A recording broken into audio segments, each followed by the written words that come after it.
So ఈ మనకి over weight or obesity or స్థూలకాయం ఉందని మనం ఎలాగ నిర్ధారణకు వస్తాము? మన వెయిట్, మన ఏజ్, మన హైట్ అండ్ మన జెండర్, మేల్ ఆర్ ఫిమేల్, మగ ఆడ అన్న దాన్ని బట్టి మనం నిర్ధారణకు వస్తాం. దానికి చిన్న ఫార్ములాస్ ఉన్నాయి, వెరీ ఈజీలీ క్యాల్కులేట్ చేసుకోగలిగే ఫార్ములాస్ ఉన్నాయి. మన సెల్ ఫోన్లో చేసుకోవచ్చు. BMI, body mass index calculator అని చెప్పేసి గూగుల్లో కొడితే ఆ ఫార్ములా వస్తుంది.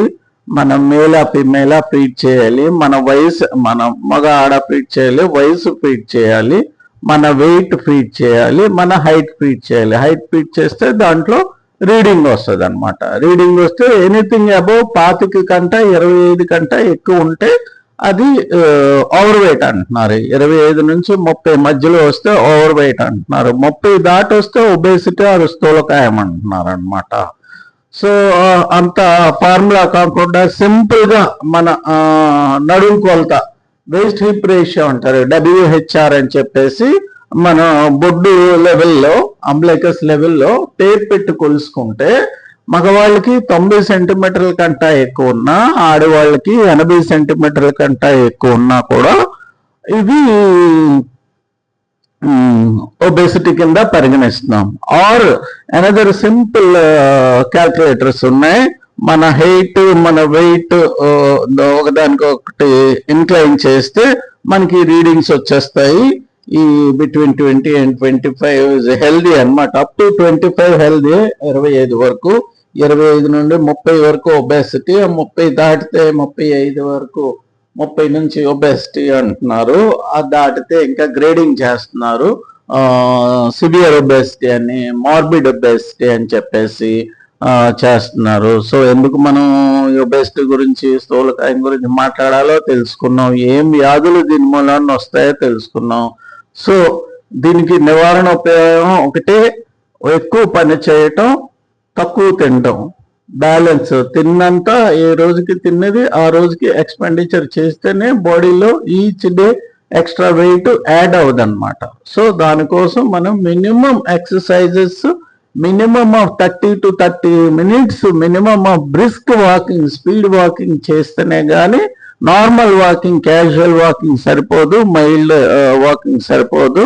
మోడరేట్ టు బ్రిస్క్ వాకింగ్ చేస్తే 30 minutes of at least 5 days in a week, కనీసం వారంలో 5 రోజులు చేస్తే, along with another 2 days of resistance exercises, stretching exercises చేస్తేనే, aerobic as well as anaerobic resistance exercise చేస్తూనే బాడీ కండిషన్ లో ఉంటుంది, బాడీ మజిల్ మాస్ మెయింటైన్ అవుతుంది, ఫ్యాట్ లూజ్ అవుతుంది, వెయిట్ తగ్గుతుంది. తద్వారా మనకి obesity or over weight or స్థూలకాయం నుంచి వచ్చే కాంప్లికేషన్స్ రాకుండా ఉంటాయి. కాంప్లికేషన్స్ ఇందాక మనం చెప్పుకున్నట్టు heart diseases, heart stroke, brain stroke, కొన్ని రకాల క్యాన్సర్స్, ఆర్థరైటిస్, ఇటువంటివన్నీ రాకుండా ఉంటాయి. తర్వాత అబ్స్ట్రక్టివ్ స్లీప్ యాప్ని అంటారు, నిద్రలో ఊపిరి ఆగిపోవటం, దాని మూలన తద్వారా వచ్చే అనారోగ్యాలన్నీ రాకుండా ఉండటం. అంతేకాకుండా లివర్ డిజార్డర్స్ కూడా వస్తాయని చెప్తుంది సైంటిఫిక్ రీసెర్చ్.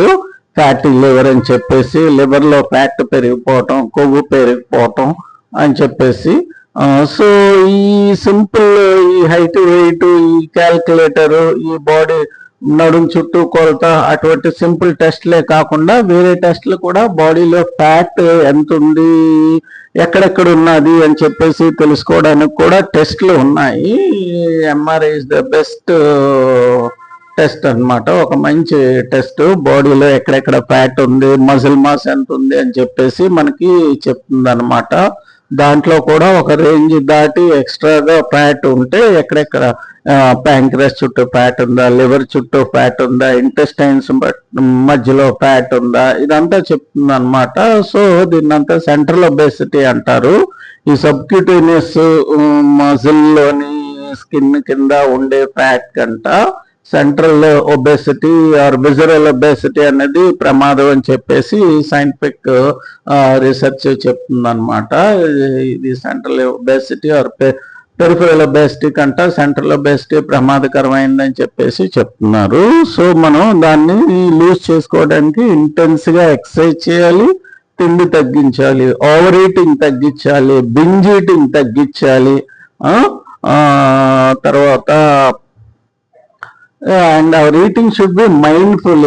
ఏమి తింటున్నాము, ఎంత తింటున్నాము, ఎంత క్వాలిటీ ఫుడ్ తింటున్నాము, ఎంత క్వాంటిటీ తింటున్నాము అనేది కూడా చాలా ఇంపార్టెంట్. న్యూట్రిషియస్ రిచ్ ఫుడ్ తినాలి, క్యాలరీ రిచ్ ఫుడ్ తినడం కాదు. అంటే కార్బోహైడ్రేట్ ఎక్కువగా ఉండే ఫుడ్స్ తినడం కాదు, స్టార్చెస్ ఎక్కువగా ఉండే ఫుడ్స్ తినడం కాదు, సాచురేటెడ్ ఫ్యాట్స్ ఎక్కువగా ఉండే ఫుడ్ తినకూడదు, ట్రాన్స్ ఫ్యాట్స్ ఎక్కువ ఉండే ఫుడ్స్ తినకూడదు.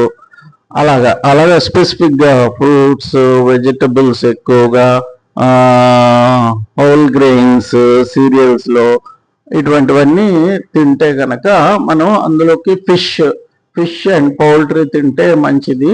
రెడ్ మీట్ ఎంత తగ్గించుకుంటే అంత మంచిది, రెడ్ మీట్ ఎంత తగ్గించుకుంటే అంత మంచిది. ఫిష్, పౌల్ట్రీ, చికెన్ తినవచ్చు.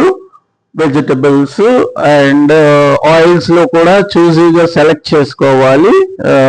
Every oil is not good. It will add up to your fat and it will add up to your weight and the complications in turn. So ఇప్పుడు diet తోని intense exercise attempts, serious attempts weight reduction కోసం చేసిన వాళ్ళు, fail అయిన వాళ్ళు ఇప్పుడు ఒక మార్కెట్లోకి అనేక రకాల మందులు వచ్చాయి, ఇంజెక్షన్స్, టాబ్లెట్స్ వచ్చాయి, అవి కూడా తీసుకోవచ్చు. సెమాగ్లూటైడ్ అని ఇంజెక్షన్, టాబ్లెట్స్ కూడా వచ్చాయి. అంతేకాకుండా మనకి టెర్జపెటైడ్ అని ఇంజెక్షన్స్ కూడా వచ్చాయి. ఇవన్నీ దాదాపులో ఒక 6 months కోర్స్ లాంటివి అనమాట.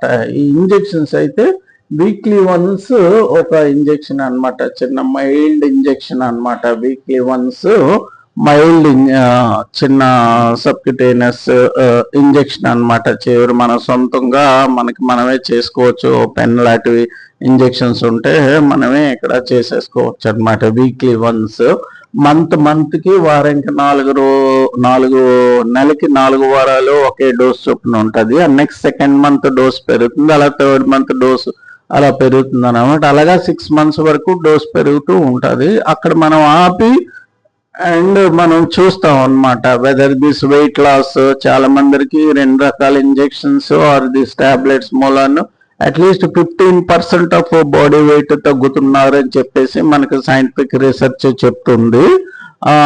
సో దాన్ని మెయింటైన్ చేయడానికి you have to continue your మీ డైట్, మీ ఎక్సర్సైజ్, మీ మైండ్ఫుల్ ఈటింగ్, మీ psychological behaviour towards eating and towards exercise continue అవుతే కనుక most of this weight loss is maintain అనమాట.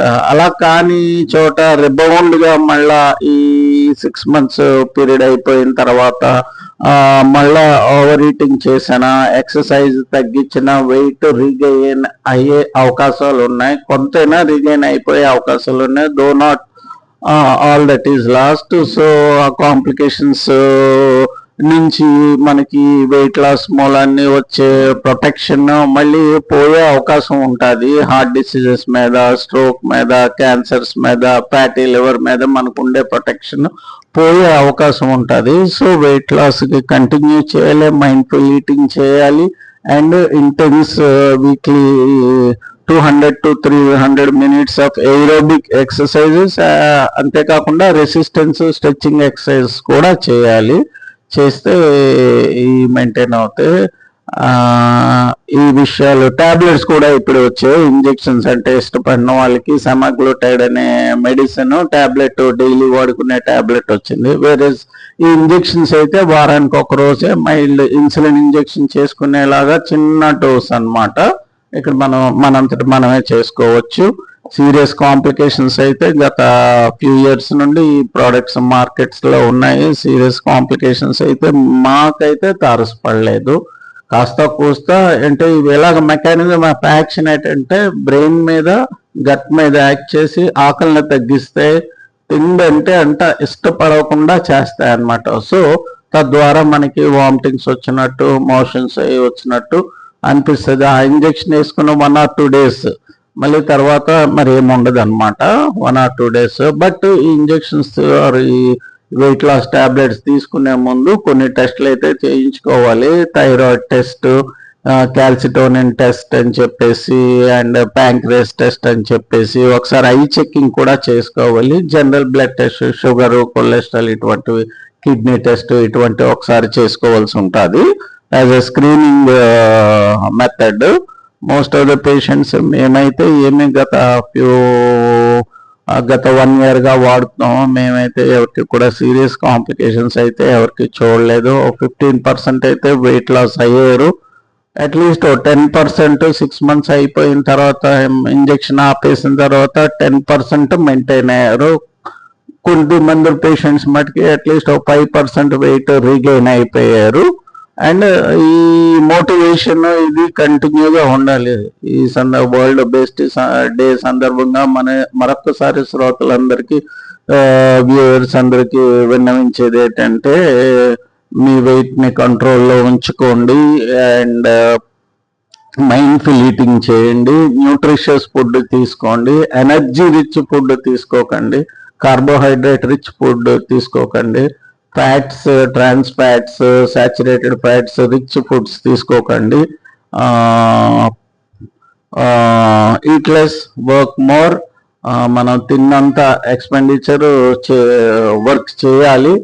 Minimum of 300 minutes per week of exercise చేయాలి. ఈ సందర్భంగా మరొకసారి అందరికీ శుభాకాంక్షలు తెలుపుతూ బాయ్ ఫర్ నౌ. మీ డాక్టర్ నవీన్, SNR ఫిజిషియన్.